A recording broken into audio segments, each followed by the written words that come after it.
ninguém quer mais trabalhar. É a frase que mais ouvimos falar nos últimos anos. Manchetes, redes sociais, nas rodas de amigos, nas confraternizações em família. Virou algo comum. Hoje, o país tem milhões de vagas abertas. O desemprego está no menor nível em uma década. Mas, ainda assim, empresas de todos os setores não conseguem contratar. As oportunidades existem. O que desapareceu foi a mão de obra. E talvez isso diga muito mais sobre o tipo de país que estamos construindo do que sobre um povo e uma classe inteira. Afinal, ao que tudo indica, o emprego perdeu o valor. Mas por quê? O que faz o brasileiro preferir o risco da informalidade à segurança de uma carteira assinada? Será que estamos diante de uma geração preguiçosa ou de um sistema que degrada, esgota e desmotiva quem tenta sobreviver dentro dele?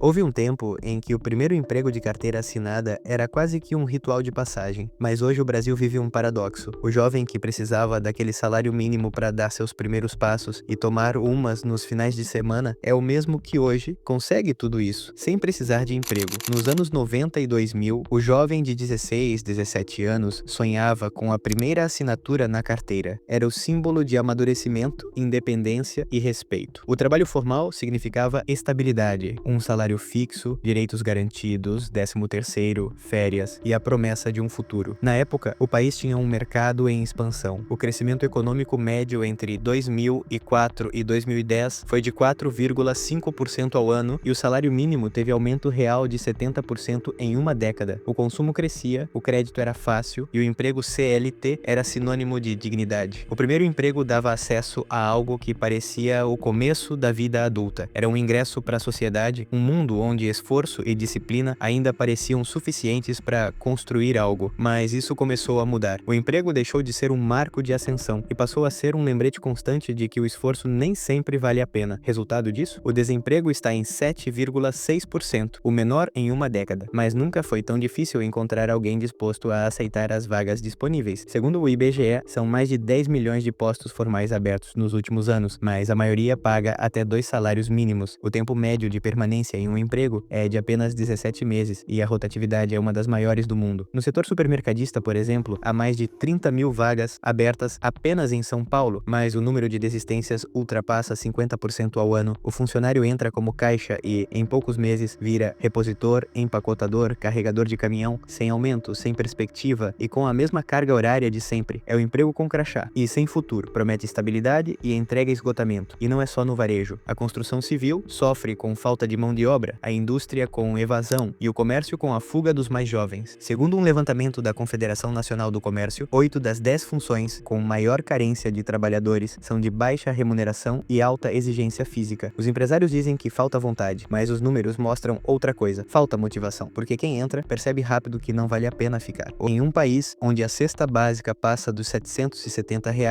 e o aluguel médio ultrapassa R$ 1.500, o salário já nasce sem vida útil. No fim do mês, o trabalhador percebe o óbvio: o emprego pode até existir, mas a recompensa não dá conta de sustentar nem sequer o básico. O salário mínimo perde o valor ao longo do tempo, principalmente devido à inflação, que corrói o poder de compra, e às políticas econômicas que priorizam o reajuste apenas para repor a inflação, em vez de oferecer ganhos reais, sem contar os períodos históricos com políticas econômicas que desvalorizaram deliberadamente o salário e crises econômicas que limitaram a capacidade do país de conceder aumentos acima da inflação. A cada ano, os preços sobem mais rápido do que os reajustes. O mesmo dinheiro que ontem comprava o mês inteiro, hoje mal paga uma semana de mercado. Mas o problema não é só a inflação, é o modo como o governo lida com ela. Desde meados da década de 2010, o Brasil adotou uma política de reajuste do salário mínimo que apenas recompõe as perdas inflacionárias. Ou seja, o trabalhador não ganha poder de compra, apenas volta para o ponto zero. Entre 2016 e 2023, o salário mínimo teve aumento nominal de quase 50%, mas descontando a inflação, o ganho real foi menor que 10%, ou seja, o valor no papel subiu, mas na prática ele comprava menos. Houve também momentos em que o próprio governo desvalorizou deliberadamente o salário na tentativa de conter custos, atrair investimentos e melhorar os números fiscais. Durante o congelamento de gastos públicos implantado pela Emenda Constitucional de 95 em 2016, os reajustes acima da inflação deixaram de ser obrigatórios, e isso praticamente selou o destino do salário mínimo por quase uma década. Além disso, o país atravessou duas grandes crises econômicas seguidas, a recessão de 2015 e a pandemia de 2020, que reduziram a capacidade do Estado de bancar aumentos reais. Enquanto isso, o custo de vida continuou só crescendo. O resultado é cruel. O Brasil de hoje tem mais empregos formais, mais salários que valem menos, um sistema que ainda exige o mesmo esforço, mas oferece cada vez menos retorno. E é nesse ponto que o sentido do trabalho começa a ruir, porque quando o salário deixa de representar progresso, o emprego deixa de representar futuro.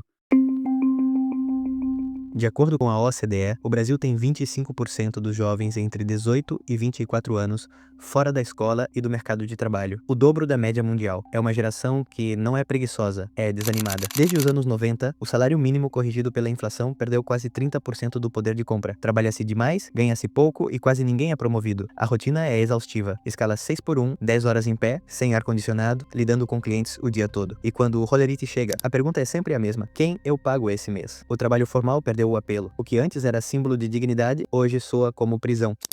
Jovens na faixa etária de 16 a 24 anos de idade têm preferência pelo trabalho por conta própria. É o que mostra uma pesquisa do Instituto Datafolha. 68% deles não querem carteira assinada, mesmo que isso signifique ganhar menos. É o caso do Rodrigo, que já planeja ter a própria empresa. A meta é empreender, criar uma coisa que eu gosto de fazer com meus amigos e que futuramente dê certo. Se fala em CLT para o jovem, eles olham esse olhar como trabalho com obrigação, bater ponto, horário, regras, ter chefe. E o que o jovem busca hoje é a felicidade, um ambiente que eles se sintam pertencente, livre de expressão, com a oportunidade de falar e ser ouvido. Criada em 1943, a CLT nasceu para proteger o operário industrial, mas o Brasil de 2025 é outro. Prestadores de serviço, freelancers, entregadores, motoristas, autônomos, influenciadores. A lei não acompanhou, ela promete proteção, mas cobra caro. O trabalhador formal paga imposto alto, perde autonomia e não vê retorno. O FGTS rende menos que a inflação. O INSS virou promessa distante. E o 13º salário nada mais é que o próprio dinheiro devolvido com atraso. O resultado? Um sistema que protege o Estado, não o trabalhador.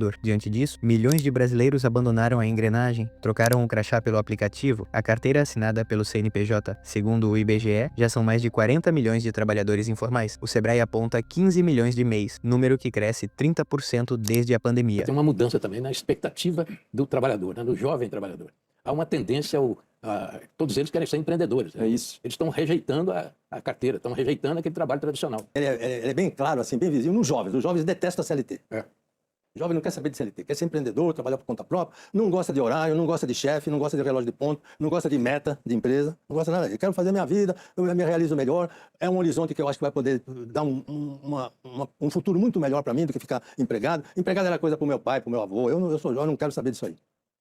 Mas o empreendedorismo brasileiro é, na maioria das vezes, o da sobrevivência. Motoristas de app, manicures, pedreiros, designers, vendedores online, gente que fugiu do salário mínimo para tentar algo por conta própria, mesmo ganhando pouco. 76% dos MEIs vivem com até 2 salários mínimos. Mais da metade não contribui com o INSS e 60% fecham as portas em até 5 anos. Os economistas chamam de empreendedorismo por necessidade, mas o nome real é fuga da precariedade. O trabalhador brasileiro vive num limbo, trabalhar demais com carteira assinada e não ter vida, ou ser livre, mas sem garantia nenhuma. O jovem de hoje não quer estabilidade, ele quer sentido, quer tempo, propósito, liberdade. E o sistema não consegue oferecer nada disso. Se o emprego perdeu o valor, o que ainda resta para o trabalhador brasileiro?